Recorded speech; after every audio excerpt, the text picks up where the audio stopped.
Nagababu social మీడియాలో post చేసిన tweets పై ఆసక్తికరమైన చర్చ సాగుతుంది. అల్లు అర్జున్ నటించిన పుష్ప 2 సినిమా విడుదల కాబోతున్న వేళ నాగబాబు ట్వీట్లు రచ్చకు దారి తీశాయి. నువ్వు అడ్డదారిలో వెళ్తున్నావని గ్రహిస్తే వెంటనే నీ దారి మార్చుకో. నువ్వెంత ఆలస్యం చేస్తే నీ మూలాల దగ్గరికి చేరుకోవడం అంత కష్టమవుతుందని స్వామి వివేక కొటేషన్ పోస్ట్ చేశారు. దీంతో ఈ పోస్ట్ అల్లు అర్జున్ ను ఉద్దేశించే చేశారని నెటిజన్లు అంటున్నారు. కాగా గత కొద్ది కాలంగా అల్లు మెగా ఫ్యామిలీల మధ్య వివాదం కొనసాగుతున్నట్లు పలు వార్తలు వైరల్ అవుతున్నాయి. 2024 మేలో జరిగిన ఆంధ్రప్రదేశ్ అసెంబ్లీ ఎన్నికల సమయంలో కూడా ఆయన ఇదే తరహాలో సోషల్ మీడియాలో పోస్ట్ చేశారు. మాతో ఉంటూ ప్రత్యర్థులకి పనిచేసేవాడు మావాడైనా పరాయివాడే, మాతో నిలబడేవాడు పరాయివాడైనా మావాడే అని ఆయన అప్పట్లో చేసిన ట్వీట్ కూడా చర్చకు కారణమైంది. ఈ ట్వీట్ తర్వాత కొంతకాలం సోషల్ మీడియాకు నాగబాబు దూరంగా ఉన్నారు.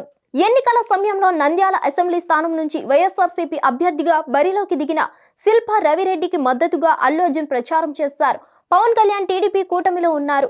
కానీ ఆ సమయంలో అల్లు అర్జున్ వైఎస్ఆర్సీపీ అభ్యర్థి తరపున ప్రచారం చేయడం చర్చకు దారితీస్తుంది.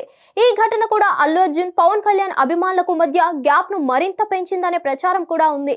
ఈ క్రమంలోనే నాగబాబు ట్వీట్ చేయడంతో పుష్ప 2 గురించే చేశారని అంటున్నారు. హిట్ టీవీ యాప్ ని డౌన్లోడ్ చేసుకోండి. ఇందులో short news, live news, entertainment movies అన్ని అవైలబుల్ గా ఉన్నాయి. Please download hit TV app. Hit TV app ని ఫ్రీగా డౌన్లోడ్ చేసుకోండి.